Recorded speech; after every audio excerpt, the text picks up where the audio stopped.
Welcome back to Awesome Possum Hobbies and Games, and I'm Chris, and today is my favorite day of the week. It's mail day. Let's see what I got from TCG Player this time.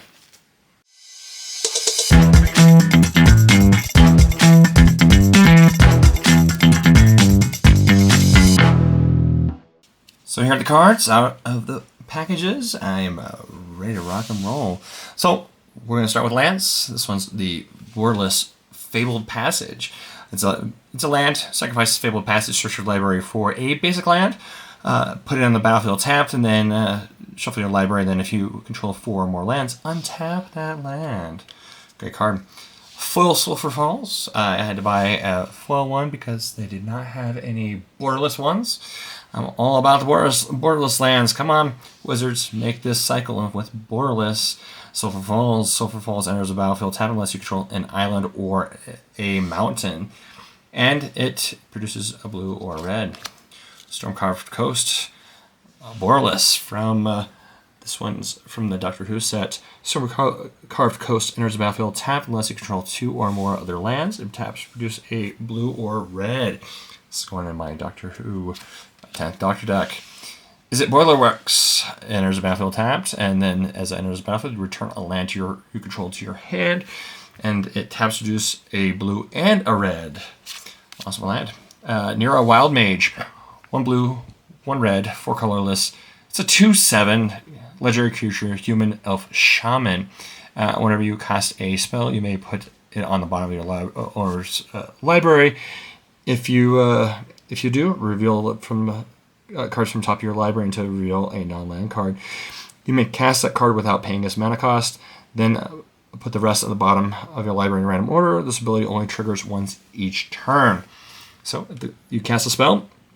If you don't like it, you put it on the bottom of your deck, or if it's not your spell, you put it on the bottom of the owner's deck, and then you just get to go through and reveal cards till you reveal the next card, and it's not a land, and you just play that one instead.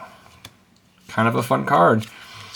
Next one is a borderless Midnight Clock, 1 blue, 2 colorless artifact.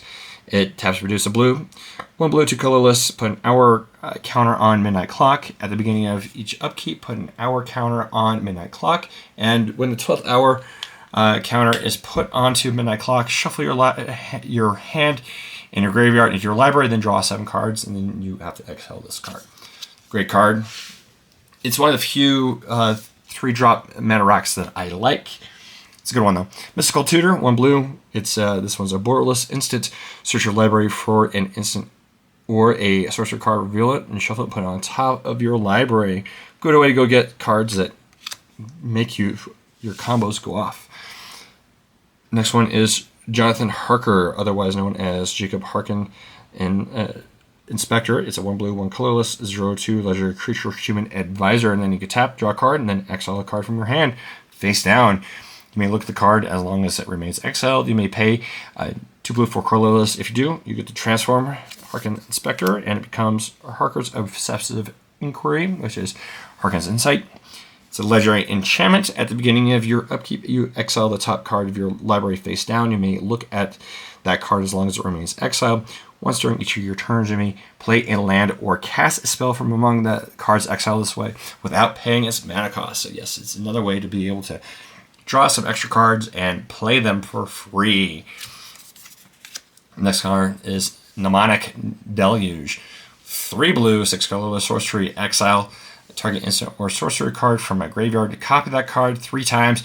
You may cast the copies without paying their mana cost, and then you have to exile Mnemonic Deluge. Great way of, target your Time Walk or some other fun card that gives you extra turns effects that's in your graveyard. Copy it 3 times, 3 extra turns. Not a bad way to spend 9 mana. Next one is a Retro Frame promo, Sir Conrad the Grim. This one's 2 black, 3 colorless, legendary creature, human knight. It's a 5/4 legendary. Whenever another creature dies or a creature card's put into a graveyard from anywhere other than the battlefield, or a creature card leaves your graveyard, this card deals 1 damage to each opponent, and then you can pay a black and a colorless. Each player mills a card. This one's excised and imperfect. It's a white card, 2 white, 1 colorless. Instant. Exile target non-land permanent. Its controller incubates X, where X is its mana value.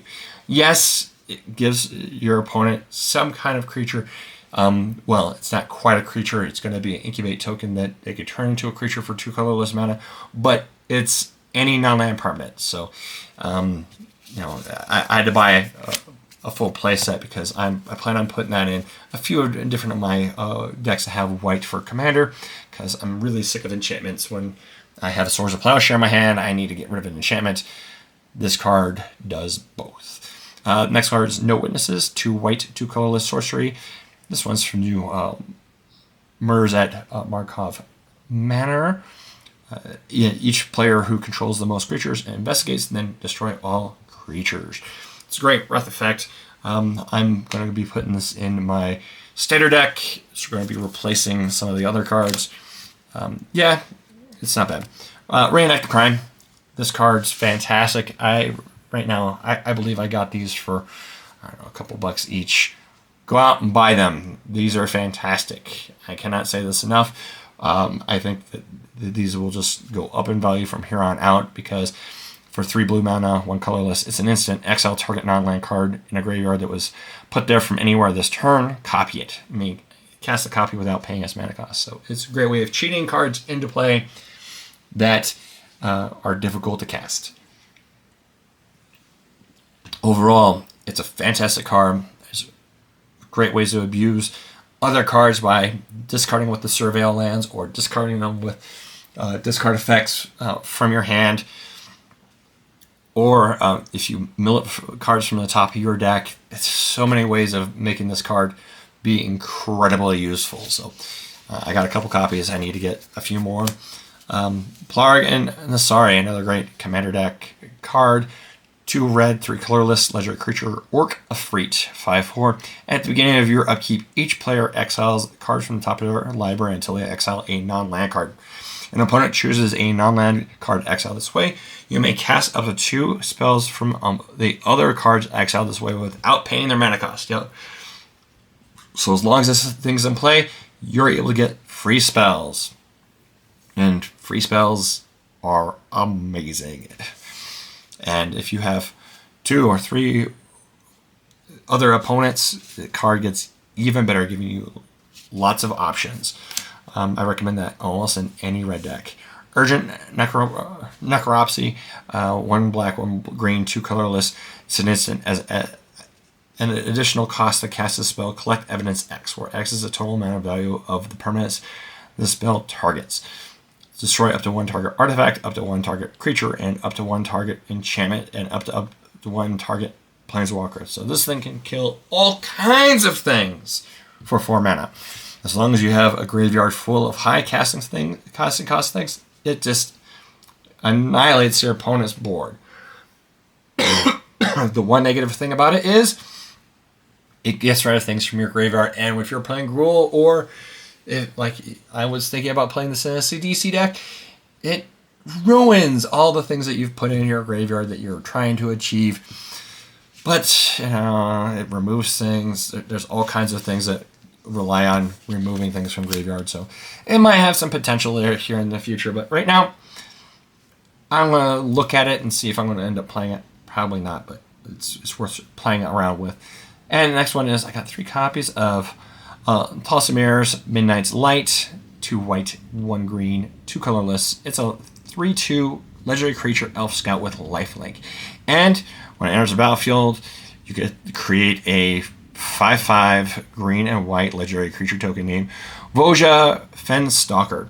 And then whenever a wolf you can control attacks, if Tolcenter attack this combat, target creature an opponent controls blocks that wolf this turn. So yeah, that token, it happens to be a wolf in addition, so you're forcing your opponent to have to block a 5/5 wolf that you're going to be gaining life from, because it has got trample, and this guy's got lifelink, so you're going to be gaining some life when you attack, and you're forcing your people to block that 5/5 wolf. Fantastic card. I got a few copies just in case I end up playing with it, but we'll see. I know I'm going to end up putting that in a token generator deck. Gotta figure out ways to abuse it. Yes, there's flash effects, all kinds of things. bounce effects that will make it so this thing will make all kinds of tokens over and over again once I've gone through utilizing it and sacrifice those tokens or whatnot to make it so I can create more. Well, I hope you guys enjoy this video. Until next time, I hope you guys have a fantastic week, and then also keep it rolling. And thank you for watching. If you enjoyed this video, please take the time to like the video and subscribe if you'd like to stay updated. Have a great day and keep them rolling.